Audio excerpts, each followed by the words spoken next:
প্রধান উপদেষ্টার সঙ্গে বিএনপির ভারপ্রাপ্ত চেয়ারম্যান তারেক রহমানের বৈঠক নিয়ে আলোচনায় এই মুহূর্তে আমাদের সাথে যুক্ত হচ্ছেন ঢাকা বিশ্ববিদ্যালয়ের রাষ্ট্রবিজ্ঞান বিভাগের অধ্যাপক কাজী মোহাম্মদ মাহবুবুর রহমান। অধ্যাপক কাজী মোহাম্মদ মাহবুবুর রহমান, আপনাকে একাত্তরের স্টুডিওতে স্বাগত। একটু যদি আপনার কাছে জানতে চাই যে এই যে আজকে লন্ডনের বৈঠক, খুব গুরুত্বপূর্ণ একটা তথ্য আমরা পেয়েছি, সেটা হচ্ছে 2026 সালের রোজার আগের সপ্তাহেই নির্বাচন অনুষ্ঠিত হতে যাচ্ছে, এমন একটি ঘোষণা। আপনার কাছে যদি জানতে চাই যে এই সময়টাকে আসলে আপনি কিভাবে দেখছেন, এবং এই যে সময়, এই সময়ের আগে কতটুকু সংস্কার প্রয়োজন এবং কতটুকু সংস্কার আসলে সম্ভব, আপনি কি মনে করছেন? আচ্ছা, আপনার সংস্কারের কথা থেকে আলোচনা সংস্কার সাথে রিলেটেড, সেখানে সংস্কার থেকে আলোচনাটা শুরু করি। তো প্রথম কথাটা হলো যে সংস্কার কিন্তু অলরেডি অনেক বিষয়গুলোতে আমরা একমত হয়েছি, এবং কিছু কিছু বিষয় এখনো আমরা একমত হতে পারি নাই। তো যে সকল বিষয়ে আমরা একমত হতে পারি নাই, আমরা কিন্তু অনেকদিন ধরেই বলছিলাম যে মেজর সংস্কারটাকে প্রায়োরিটি দিতে হবে। মেজর সংস্কারকে যদি আমরা প্রায়োরিটি দেই, আমাদের কিন্তু এটার জন্য এত লম্বা সময় দরকার নাই। এবং আমি যতটুকু মনে করি যে আগামী মাসের মধ্যে কিন্তু সংস্কারের ব্যাপারে রাজনৈতিক দলগুলোর সাথে কমিশনের, মানে জাতীয় ঐক্যমত্য কমিশনের একটা চূড়ান্ত, মানে এক ধরনের চূড়ান্ত সিদ্ধান্ত চলে আসতে পারে।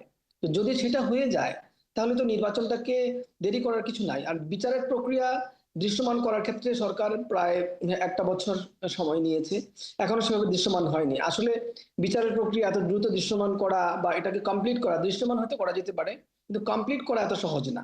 তো এটাকে সম্পন্ন করার দায় যদি সরকার নিতে চায়, তাহলে লম্বা সময় লাগবে। এই জন্য বিচারের কাজটাকে দৃশ্যমান করে এবং মেজর সংস্কারগুলোর যেগুলোতে মোটামুটি সব দল একমত হয়, সেইগুলোকে প্রায়োরিটি দিয়ে একটা স্বাক্ষর করে, এগুলো কিন্তু ইমপ্লিমেন্ট সরকার করতে পারবে না, কারণ সরকারের পক্ষে ইমপ্লিমেন্ট করার কোনো সুযোগ নাই। সরকার এটা শুধু করতে পারে, সেটা হলো সরকার সেই পলিসি সিদ্ধান্ত নিতে পারে যে এই কাজগুলো করা হবে।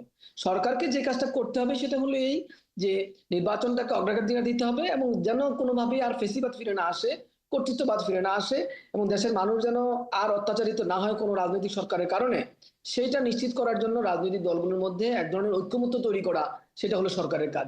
সেটার জন্য এত লম্বা সময় নেওয়া দরকার নেই, এবং লম্বা সময় নিলে ক্ষতিগ্রস্ত হবে সরকার এবং অন্যান্য সকল পক্ষই।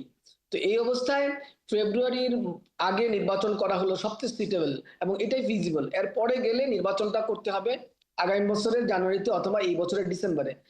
এই ছাড়া আর কোনো ডেট নাই। আমি বিগত 2-3 মাস আগে মূলত এই আলোচনাটা কিছুটা আমার মাধ্যমে সামনে আসছিল, যে আমরা অনেক হিসাব নিকাশ করে বলেছিলাম যে ডিসেম্বর 2025 অথবা জানুয়ারি ফেব্রুয়ারি 2026 ছাড়া নির্বাচনের ভালো সময় আর এই সরকারের কাছে নাই।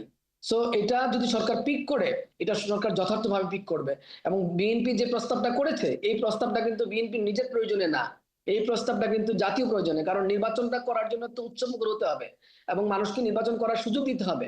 তো সেই সুযোগটা করার জন্য তো আপনাকে পরিবেশটা নিশ্চিত করতে হবে। তো ফেব্রুয়ারি মাসটা হলো আমাদের জন্য অনেকটা, মানে না গরম না শীত, একটা ভালো মাস।